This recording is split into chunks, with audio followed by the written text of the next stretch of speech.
Hey guys, welcome to गरम gossip channel. आज मैं आपको गेम ओवर मूवी का रिव्यू और हॉट सीन्स के टाइमिंग के बारे में बताने वाला हूँ। पहले आते हैं कास्ट के ऊपर, फिर जाएंगे उसके डिटेल्स के ऊपर, उसके बाद हम जाएंगे आपके पसंदीदा टॉपिक पे, जो है हॉट सीन्स के टाइमिंग के ऊपर। लास्ट में जाएंगे उसके स्टोरी लाइन के ऊपर। पहले हम जाएंगे उसके कास्ट लाइन के ऊपर। इस मूवी में जिनल जोशी ने डोली का रोल प्ले किया है।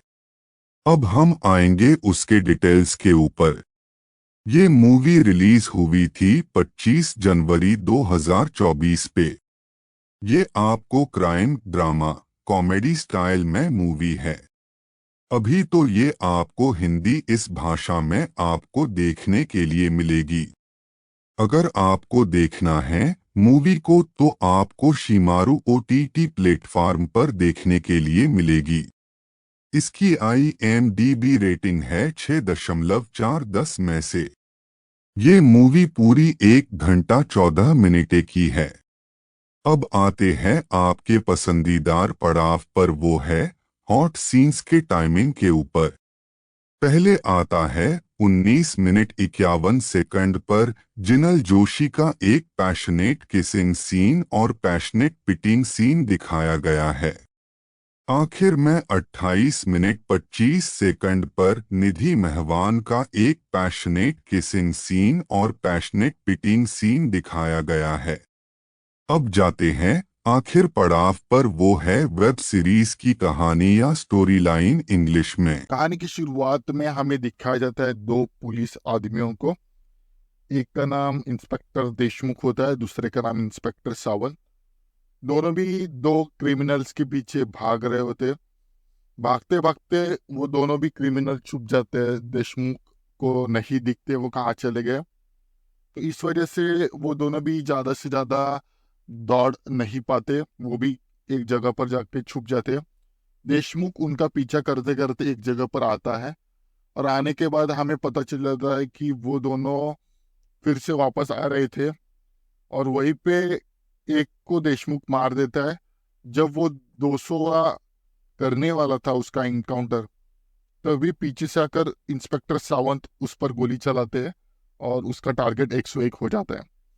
अब यहाँ पर हमें पता चल जाता है कि ये दोनों भी एक दूसरे के साथ रेस पे लगे हुए हैं, जहाँ पर दोनों को एक अनबीटेबल टारगेट देना है। तो इस वजह से वो दोनों भी एक दूसरे के साथ मिलकर एनकाउंटर्स करते हैं, जिनकी सुपारी उन्हें दी जाती है उनका वो एनकाउंटर कर देते हैं। स्टोरी आगे बढ़ती है जहाँ पर हमें दिखाया जाता है कि कैसे एक नाम का एक आदमी होता है जिसका नाम राजा होता है, वो भी सुपारी लेता है और लोगों को मार रहा होता है। उसकी एक बंदी रहती है जिसका नाम डॉली रहता है। तो डॉली और राजा दोनों भी एक दूसरे के साथ खुश थे। अब एक टाइम पर राजा डॉली को टारगेट करने के लिए सिखा रहा था, जिससे डॉली भी सुपारी लेकर लोगों को ठोक सके।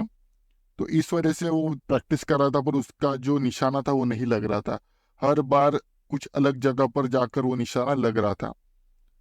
अब वो वहां पर कुछ चीजों के बारे में बताता है और बाद में सीन शिफ्ट होता है जहाँ पर वो दोनों भी एक दूसरे के साथ बहुत हैप्पीली टाइम स्पेंड करते हैं, क्योंकि वो दूसरे के साथ बहुत ज्यादा एंजॉय कर रहे थे। स्टोरी आगे बढ़ती थी जहाँ पर इंस्पेक्टर देशमुख अपने घर चला जाता है और उसकी बीबी उसे बहुत ज्यादा डांटती है, क्योंकि वो सुपारी तो लेता है पर उसे हर टाइम पेमेंट नहीं मिलता।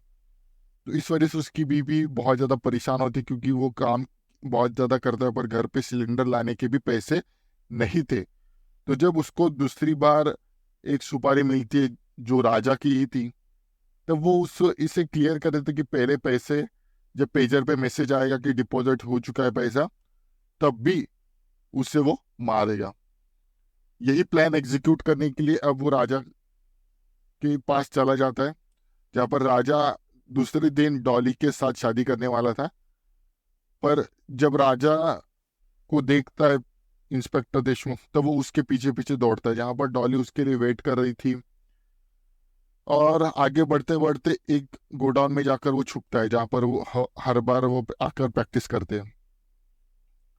और वहां पर जाने के बाद डॉली का फोन आता है। डॉली उसे बहुत चिल्लाती है कि देशमुख उसके पीछे पड़ चुका है, अब उसका टाइम आ चुका है, वो नहीं रहेगा, वो उसको वो ठोक देगा। और यहाँ पर एक असली गेम होता है, जहां पर हमें पता चल जाता है कि राजा की सुपारी उसके जो भाई था उसने ही दी थी, जिसका नाम बबलू था। और दूसरी साइड पर हमें पता चल जाता है कि जिसका एनकाउंटर करने के लिए देशमुख आया था, उसकी खुद की भी सुपारी इंस्पेक्टर सावंत ने ली थी। ये सब कुछ देशमुख और राजा को समझने के बाद वो दोनों भी एक दूसरे के साथ प्लान करते। अगर कोई और इस गोडाउन से बाहर जाता है तो वो तो मरेगा ही। तो वो दोनों एक ऐसे प्लान एग्जीक्यूट करते कि जैसे कि राजा को सुपारी मिली थी देशमुख की, और सावंत को सुपारी मिली थी राजा की। तो ये बहुत कंजेस्टेड माहौल बन चुका था। अब दोनों को भी यहाँ एक दूसरे के साथ कोऑर्डिनेट कर कर वो एक काम करते हैं।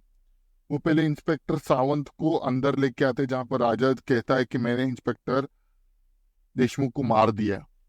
अब जब सावंत अंदर आता है तो वो देशमुख सावंत पे हमला करता है, उसके सर पे मार देता है और उसको बांध देता है एक जगह पर। जहां पर सावंत उससे एक और चीज के बारे में बोलता है कि उसको भी सुपारी डॉली नहीं दी थी, क्योंकि वहां पर डॉली का एक पास था जहां पर उसका भाई मेडिकल में एडमिशन हो चुका था। बहुत एक अलग टाइप का बंदा था, इंटेलिजेंट था, पर उसने मार दिया था, उसको मार दिया था देशमुख ने एनकाउंटर में। बहुत ज्यादा सीधा साधा लड़का था। पर यहाँ पे और एक खुलासा होता है कि उसने तो उसके फ्रेंड को मारा था, जो असली क्रिमिनल था। सावंत ने ही डॉली के भाई को मारा था। ये सुनने के बाद डॉली बहुत पैनिक हो जाती है और डॉली वहां पर शूट कर देती है। और जहां पर हमें दूसरी साइड पर दिखाया जाता है कि कैसे हमें पता चल जाता है कि देशमुख अब बबलू को बुलाता है और वो कहता है कि राजा को उसने मार दिया। जब बबलू अंदर आता है तो वो बबलू को भी मार देता है। और इसी मिक्स फीलिंग के साथ दोनों भी, राजा, डॉली और इंस्पेक्टर देशमुख, दोनों भी छूट चुके थे। और इंस्पेक्टर देशमुख का भी 200 का जो आंकड़ा था वो उसने क्लियर कर चुका था। वो भी हैप्पी था क्योंकि उसके लिए कॉम्पिटिटर अभी कोई नहीं था, क्योंकि इंस्पेक्टर सावंत को मार दिया था डॉली ने। इस वजह से अब उसका भी गेम हो चुका था। और राजा तो फिर भी बच चुका था। राजा भी अब डॉली के साथ हैप्पीली टाइम स्पेंड करने के लिए अब वहां पर डॉली के साथ शादी करता है। और एक दूसरे के साथ अब सब कुछ क्लियर हो चुका था। तब अच्छी तरीके से वो आगे अपने लाइफ में हैप्पीली और साउंडली अब वो दोनों भी बढ़ जाते हैं। Thank you for watching this video. बाकी का जो भी कुछ है हमारा एआई आपको बता ही देगा। थैंक्स वीडियो पूरा देखने के लिए। Next hot and spicy video के लिए कल मिलते हैं, same time same channel but different subject के साथ। तब तक के लिए good bye and take care.